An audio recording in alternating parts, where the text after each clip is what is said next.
Great to be here. Great to be able to talk a little bit about our program at the European level, at the European Commission level, on how we try to support the innovation of the development of this technology, the hydrogen and of course fuel cell technology in Europe. So next slide, please. Yeah. So this is a bit about what is the clean hydrogen joint undertaking. So basically we are a public-private partnership. We have three partners. We have Hydrogen Europe, which is the industry. They have now 470 members. And then we have Hydrogen Europe, which is the research. Hydrogen Europe Research, which is basically the research community. They have now 112 members. These are also universities are included. And then the public partner is actually the European Commission. Of course, they are extremely important for us because they give us the cash money that we need in order to be able to finance all those projects, research projects in Europe. Next slide, please. So here you can see that actually we already have some projects with Ukraine, although it's only very small projects. It's only one project, which is more in the education type. The name of the project is Swieті. It's one beneficiary, which is the National Technical University of Ukraine. So the budget is also limited, but at least, I mean, you have already some connection with Europe and the research program in Europe. Also, I know that from the Hydrogen Council, the Ukrainian Hydrogen Council, that you have, of course, big ambition in Ukraine, and I read about 10 gigawatts of potential for electrolyzers by 2030. Also, I know that the European Commission expressed really their desire that Ukraine become one of the exporters of hydrogen towards the European Union, and we will need a lot of hydrogen, of course, from Ukraine. So as you might know that we have foreseen three corridors into Europe where we will import hydrogen. And so one is, of course, from the south, from Africa. Another one is through the sea, from the ports of Rotterdam and Antwerp. But also one is from Ukraine. And so that's why for us, Ukraine is extremely important as a supplier of the renewable hydrogen. So next slide, please. On this next slide, you can see our objectives. So we have received 4 objectives. One is, of course, to make sure that we can implement and support actually the implementation of the Commission's hydrogen strategy. Second one is to stimulate research and innovation in hydrogen production, but also the storage and the distribution and the various end-use applications. Finally, also we need to strengthen the competitive level of the European clean hydrogen value chain. I can say that honestly, the European companies, research companies, are one of the world leaders in this technology, and of course we would like to stay world leader. And then finally, of course, I mean, the European Union has a very ambitious goal by 2030 and by 2050, especially in 2050, we want to be the first continent to be climate neutral. So yeah, without hydrogen, it will not work. And so we will need to help them to get there. Next slide. The next slide is a bit about our program. You can see that we have 3 main pillars. The first pillar is, of course, about the hydrogen production. The second pillar is about the distribution, and this is also the different carriers are part of that, or the hydrogen refueling stations are part of that, but also underground storage and so on. And then the third pillar is about the end-use applications in transportation, and in transportation, and it's mainly the heavy-duty part, but then also heat and power, like turbines or stationary hydrogen fuel cells. And then also in the end use in industry, steel industry, cement industry, and so on. Then we have a horizontal pillars is the hydrogen valleys, and also cross-cutting. Cross-cutting is about education, is about safety, awareness building, and so on. Our program now is a 2.4 billion euro research program. 2.4 billion, half is paid by the Commission, by public taxpayers' money. And then the other half is basically the contribution from the private side, from the industry and the research. Next slide, please. And so our main goal is actually to launch a call for proposals. We had last year a first call for proposals, was launched on the 1st of May. It was 300 million euros, so it was a huge one. And actually this year, we launched again our call for proposals. It was on January the 17th. It's almost 200 million euro for 26 topics. And here I can say that Ukraine is eligible. So if Ukrainian companies or research institutes would like to participate, please have a look on our website. Please read carefully all those 26 topics. They are in various domains, from production, storage, transport, and so on. And if there's one topic that is very much of interest for you, please try to find also consortium partners, build your project with your consortium partners and submit. And you need to submit by the 18th of April at 1700 hours Brussels time. So very, very important. If it's 1701, then you are too late. So please, look at it. And I would really welcome a lot of research institutes and companies from Ukraine. Finally, I mean, we have signed now, or we will sign 53 projects from our call last year. And if you calculate last year's budget and this year's budget, it's clear that we have spent now half of the budget already for the next 7 years.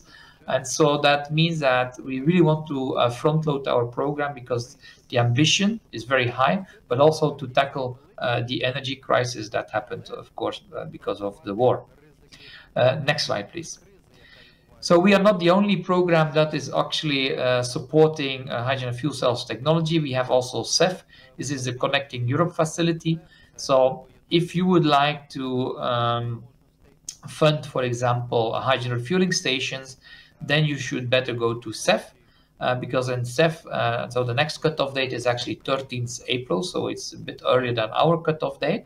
But there you can submit, I mean, if you want to put, for example, across Ukraine 10 hydrogen refueling stations, or you want to make a corridor from Brussels to Kiev on hydrogen refueling stations, this is actually the funding instrument that you need to use. Next slide. In the next slide, we talk a bit about how we are working with regions and member states, and especially with regions. So, back in 2016, we decided to work with regions in order to raise awareness and to explain them about this technology, hydrogen fuel cell technology. And at that time, we actually were working with 100 regions. And that has led to 3 kind of initiatives. And the first one was the project development assistance. This is basically some of the regions, they have a very nice PowerPoint, but it's not a project, honestly. And so we need to help them to mature their PowerPoint into a real project. And for that, we give them some financial support through providing a consultant that helps them to develop further their project. Then the second one is the European Hydrogen Valleys Partnership. This is actually a number of regions, actually now today 59 regions in Europe that are working together to accelerate their, let's say, hydrogen and fuel cells value chain in their region by working together, finding the synergies. And then the third one is the creation of hydrogen valleys, and this is very much supported by our president from the European Commission, Ursula von der Leyen. Next slide, please. So here you can see that in Europe we have identified already 58 hydrogen valleys. That does mean that they are already hydrogen valleys. These are just some of them. The majority of them are just PowerPoints. 44 of them. 12 of them have really started the implementation, and 2 of them are already quite far, or I would say fully implemented. Next slide, please.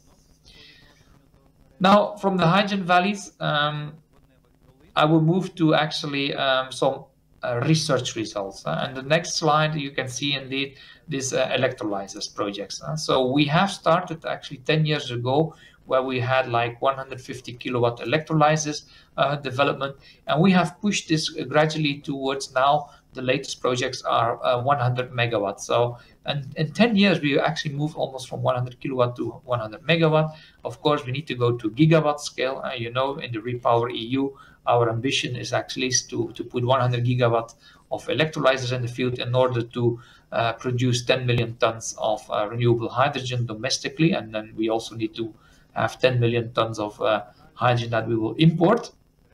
That's in order to get rid of the Russian gas, of course. And our role now, the next step, because we are already on 100 megawatt now, so our next step is really to move more towards standardization. So standard modules like 10, 20 megawatt. We're also looking into replacing the materials, for example, iridium in PEM, I think we need to see if we can replace it with something else, and to do further cost reduction, of course, because we need to reduce the capex cost. Next slide. We also look a little bit on where can we store hydrogen under the ground. I mean, as you know very well, today to cover our needs, our heating needs in the winter, we are storing a lot of energy under the ground by natural gas. That's why also last year in August, the peak, the price of natural gas was extremely expensive. And so that was because everybody wanted to buy all the natural gas and store it under the ground for the winter. So in the future, this will change. This will not be natural gas anymore. Logically, it will be replaced a big part by hydrogen. So we were looking, okay, where can we do that? And so we looked at depleted gas fields, and we have to say that we realized that by doing this research, that basically the majority of our needs for the winter can actually be stored on the European soil, which is very, very important. We also had another project which was high USP. So also there we were looking into, for example, salt caverns and so on. And one of the very interesting, let's say, results, and you can see it was marked also in yellow, is that Ukraine is actually a fantastic country to store a lot of hydrogen under the ground. So I'm really looking forward also to work further with Ukraine to see how we can realize such a storage, a long-term storage, or let's say seasonal storage under the ground. But we will need also not only Ukraine for the production of hydrogen, but also for the storage of hydrogen. Next slide, please.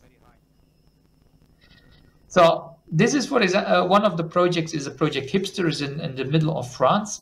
And so there we tried to store actually hydrogen in a salt cavern. This salt cavern is actually a 40 terawatt hour salt cavern.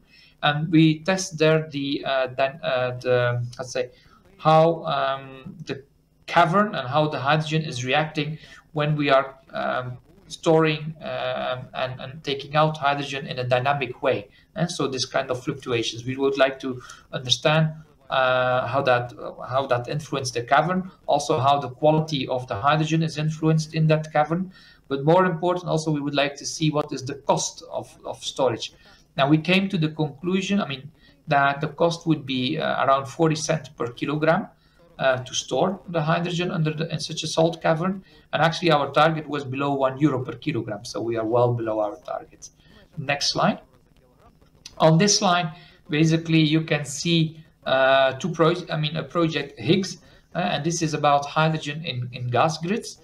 We are trying to see how we can transport hydrogen in the current natural gas grids by blending, for example, 20-30%, but also to have 100% pure hydrogen in the gas pipelines. And so we try to learn from that. We also developed some kind of test platform for that. And then we have now two demonstrations. One is on the island of Mallorca, where we are building actually a pipeline where we will have 100% pure hydrogen in a pipeline, but also in the project Heaven in North Netherlands, where we also have built actually an entire area for heating homes with pure hydrogen as well. So very, very interesting project. And actually in Mallorca, it's not only a pure hydrogen pipeline, but also we will inject it up to 2% in the natural gas pipeline. So you will see there the two versions, the pure and actually also a blended one. Okay, next slide. Here you can see one of our platforms. We actually have a European hydrogen stations network. So all the hydrogen refueling stations are connected to a central server in Brussels. You can go online. If you go to h2map.eu, that is where you can find all the hydrogen refueling stations. We have nearly now 200 hydrogen refueling stations being connected to this platform, and you can monitor there whether they are open, whether they are closed, whether they're in maintenance, and so on and so on. Very important is that Europe is now developing a new policy which is called AFIR, the Alternative Fuel Infrastructure Regulation, which will probably demand that every member state will need to build every 150 kilometer at least one hydrogen refueling station. Because if you look today to the European map, as you can see, it's very much around Germany, Denmark, and a little bit Benelux. And so later on, we will see also Spain, Portugal, Italy, and so on and also the eastern part of Europe will need to start building those stations. Next slide, please. Finally, I would like also to highlight the importance of safety. I mean, whatever we do, we need to make sure that we do it in a safe way, because if there's an accident, an explosion happen, that could put us back 10 years. So we don't want that. And actually I have here, and you can see these experts here, I think I call them, this is the Top Gun of hydrogen safety.